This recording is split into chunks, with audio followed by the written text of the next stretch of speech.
अंबानी अडानी, अंबानी अडानी, अंबानी अडानी। ध्यान से सुनने पर समझ आ जाएगा कि आपकी जेब कैसे काटी जा रही है। दुनिया का तीसरा सबसे अमीर आदमी कैसे कॉर्पोरेट हिस्ट्री की सबसे बड़ी ठगी कर रहा है। एक और रिपोर्ट आई थी फाइनेंशियल टाइम्स की कि 2021 से 2023 के बीच में अडानी ग्रुप ने मिडिलमैन को $5 बिलियन की रिश्वत दी थी।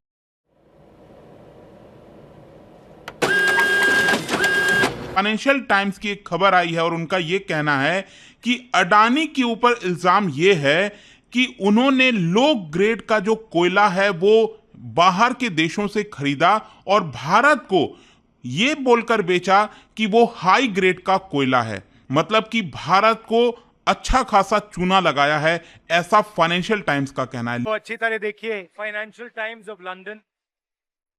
This story would bring down any government. This is direct theft by a man who has been protected again and again and again by the Prime Minister of India. पहले हमने 20,000 करोड़ रुपए की बात की थी और सवाल पूछा था ये पैसा किसका है।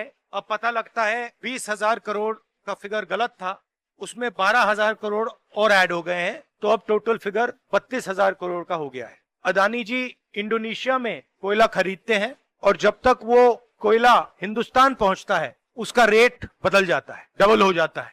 ऐसे तकरीबन 12,000 करोड़ रुपए अडानी जी ने हिंदुस्तान की जनता के पॉकेट से निकाला है। बिजली के दाम बढ़ते जा रहे हैं और अडानी जी ओवर इनवॉइसिंग करते हैं। याद रखिए, जैसे ही आप स्विच दबाते हो, चाहे वो बल्ब हो, पंखा हो, बिजली का पंप हो, याद रखिए अडानी जी के जेब में सीधा पैसा जा रहा है और अडानी जी की रक्षा नरेंद्र मोदी कर रहे हैं। प्रधानमंत्री की क्रेडिबिलिटी है, उस पर सवाल उठ रहा है। गांव गांव में लोगों को मालूम है कि अडानी जी ने चोरी की है। मैं प्रधानमंत्री की मदद करने की कोशिश कर रहा हूं। कम clean, start the investigation, defend your credibility. पर प्रधानमंत्री अपनी क्रेडिबिलिटी की रक्षा नहीं करना चाहते क्योंकि शायद कोई और कारण है। मैंने सवाल पूछा था, पता नहीं है किसका पैसा है। यह सार्वजनिक रिकॉर्ड का मामला है कि कैसे इसी तरह के कोयले की अधिक बिलिंग करने के आरोपी अन्य व्यवसायियों को गिरफ्तार किया गया है और उनकी संपत्तियों को ईडी ने कुर्क कर लिया है। लेकिन मोदानी के मामले में ना तो कोई कार्रवाई हुई और ना ही उन्हें कोई परिणाम भुगतना पड़ा। इसी समय पिछले साल राहुल गांधी ने इस मसले पर प्रेस कॉन्फ्रेंस की थी, तब इस अखबार का बड़ा सा पोस्टर बनाकर ले आए थे। इसको घटिया क्वालिटी का कथित तौर पर कोयला खरीदा जाता है। कंपनी की रसीदों में इसकी कीमत $28 प्रति टन दिखाई जाती है।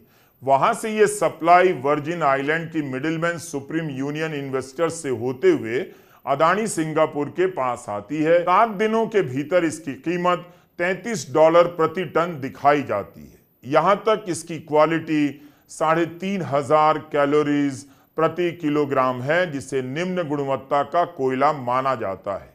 यहां से अडानी समूह जहाज में कोयला लादकर तमिलनाडु ले जाता है। वहां की एक सरकारी कंपनी टेंजेटको को बेचता है। लेकिन फाइनेंशियल टाइम्स ने जो रसीदें हासिल की हैं उसमें कोयले की क्वालिटी 6,000 कैलोरीज प्रति किलोग्राम दिखाई गई है, जो कि बहुत अच्छी क्वालिटी का कोयला है। इससे इस निम्न क्वालिटी के कोयले की कीमत बढ़कर $92 प्रति टन हो जाती है। इस सप्लाई की प्रक्रिया में ही अडानी ने करीब 3 गुना लाभ कमा लिया। फाइनेंशियल टाइम्स ने अपनी रिपोर्ट में यह भी पता लगाया है कि 2014 में ऐसा सिर्फ एक शिपमेंट के साथ नहीं, कम से कम 22 शिपमेंट्स के साथ हुआ।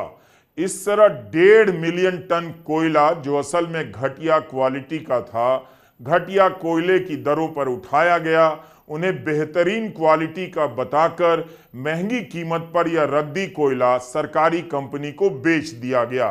तमिलनाडु के बिजली संयंत्रों में इसका इस्तेमाल हुआ। जिन खदानों से कोयला लिया गया वह खदानें अपने घटिया कोयले के लिए जानी जाती हैं।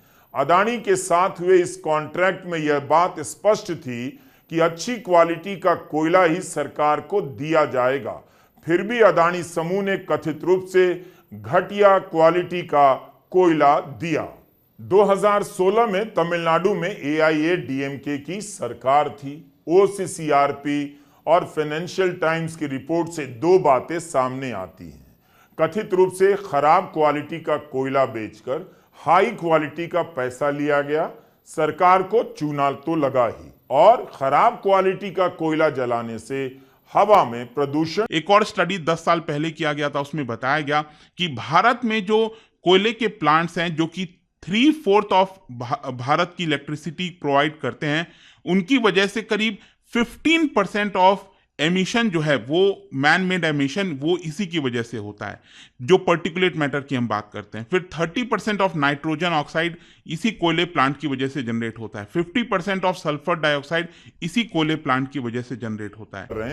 द लैंसेट मेडिकल जर्नल में प्रकाशित एक रिपोर्ट के अनुसार भारत में हर साल बाहरी वायु प्रदूषण के कारण 20 लाख लोगों की मौत हो जाती है। यह भी पाया गया है कि कोयले के पावर प्लांट के आसपास कई 100 किलोमीटर में रहने वाले बच्चों में मृत्यु दर बढ़ जाती है। प्रदूषण से होने वाली सालाना मौतों में भारत दुनिया का नंबर 1 देश है, चीन दूसरे नंबर पर है। अध्ययन के अनुसार 2019 में भारत में हवा में औसत पार्टिकुलेट मैटर पीएम कॉन्सेंट्रेशन की मात्रा 70.3 थी, दुनिया में सबसे ज्यादा। इस पार्टिकुलेट मैटर की मात्रा में इजाफा करने में बिजली घरों में इस्तेमाल होने वाला खराब क्वालिटी का कोयला अहम भूमिका निभाता है। बताया गया है कि जो चाइल्ड मोर्टेलिटी है वो काफी ज्यादा देखने को मिलता है उन एरियाज में जहां पर कोयले का प्लांट है। अडानी और कोयला को लेकर यह पहली रिपोर्ट नहीं है। 2023 में फाइनेंशियल टाइम्स ने ही रिपोर्ट की थी कि 2021 से 2023 के बीच अडानी समूह ने भारत में कोयला निर्यात करने के लिए बिचौलियों को $5 अरब से अधिक की राशि दी। अभी तक अडानी समूह के कथित कारनामों को लेकर 25 खबरें छप चुकी हैं। फाइनेंशियल टाइम्स के पत्रकारों में पर्दा हटाकर जानने की कितनी जिद होगी कि वे उन दस्तावेजों का पता लगाते लगाते 25 रिपोर्ट कर बैठे जिनके जरिए वे अडानी समूह के शख्स तक पहुंचना चाहते हैं। पिछले साल भी कोयला को लेकर खबर छपी कि रसीद में बढ़ा चढ़ाकर दाम दिखाया गया। इस काम में कथित रूप से अडानी के सहयोगी नासिर अली शाबान अहली और चांग चुंगलिंग भी शामिल थे। फाइनेंशियल टाइम्स ने यह कहा है कि हमने जो डॉक्यूमेंट्स है वो लिया है OCCRP से, that is organised crime and corruption reporting project. अब ये है क्या, मैं आपको बताता हूं। बेसिकली इसको 2006 में बनाया गया था और दुनिया भर के अलग अलग देशों में इसका प्रेजेंस आपको देखने को मिलेगा। बेसिकली ये इन्वेस्टिगेटिव जर्नलिस्ट के अंदर इन्वॉल्व हैं कि अगर किसी देश के अंदर कोई करप्शन का केस आता है, कोई ऑर्गेनाइज्ड क्राइम का केस आता है, तो वो इसको उजागर करते हैं और लोकल मीडियाज के थ्रू जो है ये आपका खबर को फैलाते हैं। जब अडानी इंडिया का अब तक का सबसे बड़ा एफपीओ लेके आ रहा था, उसके 48 आवर्स पहले ये रिपोर्ट क्यों आई? आपने अगर हर्षद मेहता मूवी देखी होगी तो उसमें एक डायलॉग था कि अगर मैं गिरूंगा तो अकेले नहीं गिरूंगा, सबको लेके गिरूंगा। अगर इस पे 10 से 12% भी इंटरेस्ट लगा दिया जाए जैसे नॉर्मल आदमी पे लगता है, तो इतना तो अडानी ग्रुप की कई कंपनियों का टोटल मुनाफा तक नहीं है। देखिए, जिस दिन हिंडनबर्ग की रिपोर्ट आई थी, आने के 2 दिन के अंदर LIC का 18,000 करोड़ का नुकसान हो गया था और ये लोगों का पैसा है। ऐसा कौन सा रेवोल्यूशनरी प्रोडक्ट बना दिया कि अडानी के एक शेयर का प्राइस इतने कम टाइम में इतना ऊपर चला गया? और ऐसे में जब SBI और LIC जैसी सरकारी ऑर्गेनाइजेशन इन्वेस्ट करती है तो गवर्नमेंट का भी नाम उछलता है कि ये अडानी के साथ मिले हुए। हिंडनबर्ग रिसर्च की एक रिपोर्ट में आज अडानी ग्रुप के शेयरों में भारी गिरावट देखने को मिली।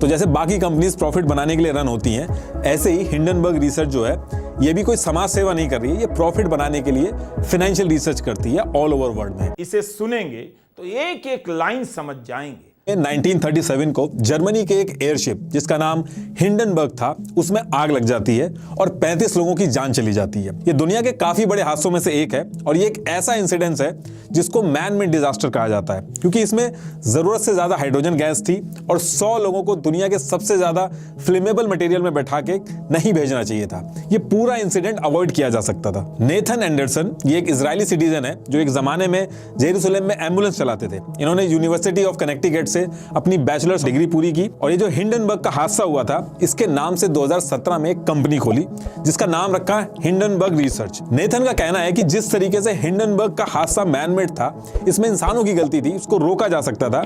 ऐसे ही इनकी जो कंपनी है हिंडनबर्ग रिसर्च, ये दुनिया में ऐसे फाइनेंशियल मैन मेड डिजास्टर जिनको रोका जा सकता है उनको ढूंढती है और लोगों के पैसे को बचाती है। इस कंपनी को खोलने से पहले नेथन ने हैरी मार्कोपोलोस के साथ मिलकर दुनिया का सबसे बड़ा फाइनेंशियल फ्रॉड पकड़ा था, जिसका नाम बर्नी मैडॉस पोंजी स्कीम था।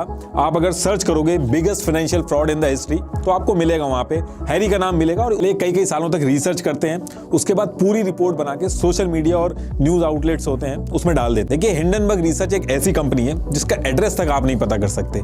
विकिपीडिया की माने तो 5 एम्प्लॉइज हैं इनकी कंपनीज में, लेकिन उसके बाद भी लोग इनको सीरियसली लेते हैं क्योंकि पिछले 5 साल में 45 इन्वेस्टिगेशंस की हैं इन्होंने, जिसमें से 75% केसेस में इनकी बातें एकदम सही निकली हैं। हिंडनबर्ग रिसर्च को जिस कंपनी पे शक होता है उसके ऊपर ये डीप रिसर्च शुरू कर देते हैं और इनके रिसर्च करने के तरीके बहुत ही अलग अलग होते हैं। पहले कई सालों तक रिसर्च करते हैं, उसके बाद पूरी रिपोर्ट बना के सोशल मीडिया और न्यूज आउटलेट्स होते हैं उसमें डाल देते हैं। जैसे ही मार्केट में हल्ला होता है उस पर्टिकुलर कंपनी के शेयर्स नीचे आ जाते हैं और ये शॉर्ट सेलिंग करके अपना पैसा बना के निकल जाते हैं। बस ये एक काम करते हैं कि अपनी रिपोर्ट को पब्लिक करने से पहले ये सारी डिटेल्स अपने इन्वेस्टर्स को देते हैं। ये इन्वेस्टर्स शॉर्ट सेलिंग के थ्रू पैसा इन्वेस्ट करते हैं और जब कंपनी के शेयर्स नीचे जाते हैं तो ये इन्वेस्टर्स मोटा मुनाफा बनाते हैं और जो मुनाफा होता है उसमें से हिंडनबर्ग अपना कट लेता है। जिस कंपनी पे इन्होंने रिसर्च पब्लिश की है उसके स्टॉक्स 50% से ज्यादा गिरे हैं। अडानी ग्रुप की रिसर्च से पहले हिंडनबर्ग ने जो सबसे बड़ी इन्वेस्टिगेशन की थी जिसमें इनको बहुत ही बड़ा फायदा हुआ था, वो निकोला नाम की एक कंपनी पे की थी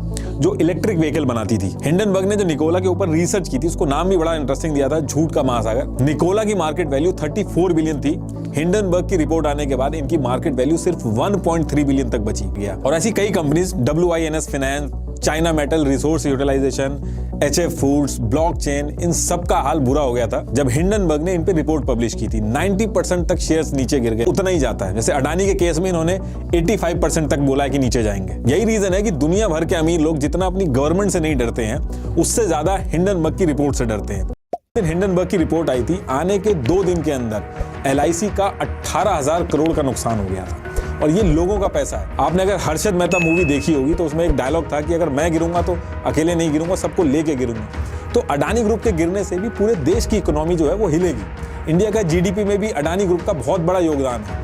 अगर अडानी ग्रुप गिरेगा तो GDP भी हिलेगी। जैसी कंपनी जहां लोगों का पैसा है, इन कंपनीज ने अडानी ग्रुप में पैसा लगा रखा है, तो अगर अडानी ग्रुप हिलेगा तो ये सारी कंपनीज भी हिलेंगी और लोगों को भी नुकसान होगा। हिंडनबर्ग का कहना है कि अडानी ग्रुप ने बहुत ज्यादा लोन लिया हुआ है और इसके साथ ही उन्होंने कई केसेस में लोन लेने के लिए अपने बढ़े हुए प्राइसेस के शेयर्स को गिरवी रख के लोन लिया है। अडानी की कई लिस्टेड कंपनीज ने अपनी वैल्यू से ज्यादा लोन ले रखा है। प्राइसेस डेप्थ फ्यूल्ड ग्रोथ की वजह से ऊपर है। डेप्थ फ्यूल्ड ग्रोथ का मतलब है कि आप पैसा उधार ले रहे हैं और उसको अपने बिजनेस में इन्वेस्ट कर रहे हैं और इससे सबको लग रहा है कि आपकी कंपनी आगे बढ़ रही है और उसकी वजह से आपके शेयर्स के प्राइसेस बढ़ जा रहे हैं। सिर्फ हिंडनबर्ग ही नहीं, क्रेडिट साइट एक बहुत ही बड़ी रिसर्च फर्म है, इसने भी अगस्त 2022 में एक रिपोर्ट पब्लिश की थी। उसमें अडानी ग्रुप को डीपली ओवर लेवरेज बताया था और कहा था कि यह कर्जा अडानी के पूरे बिजनेस एम्पायर को तबाह कर सकता है। इसमें हिंडनबर्ग की रिपोर्ट में एक चीज और मेंशन थी कि अडानी ग्रुप कंपनीज एक दूसरे पे डिपेंडेंट है। अडानी का जो पूरा साम्राज्य है वो तबाह हो सकता है। अडानी ग्रुप के जो टोटल शेयर्स है उसमें से 75% तो अडानी ग्रुप ने अपने पास ही रखे हुए हैं। बाकी के जो 25% शेयर्स हैं वो ज्यादातर मॉरिशस बेस्ड शेल्ड कंपनी के पास है जिसका लिंक अडानी ग्रुप से है और यही कंपनीज इन्वेस्ट करके एक आर्टिफिशियल डिमांड क्रिएट करती हैं जिससे शेयर्स के प्राइस बढ़ते हैं। हिंडनबर्ग रिपोर्ट में यह भी मेंशन है कि विनोद अडानी ने कई लोगों के साथ मिलकर दर्जनों कंपनी खोली और अडानी ग्रुप में इन्वेस्ट करके शेयर के प्राइस ऊपर करवाए। और ये जितनी भी कंपनीज हैं इनकी कोई कॉर्पोरेट प्रेजेंस नहीं है, ये ऑल ओवर वर्ल्ड में ये सिर्फ अडानी ग्रुप में इन्वेस्ट करती है। अंबानी अडानी, अंबानी अडानी, अंबानी अडानी।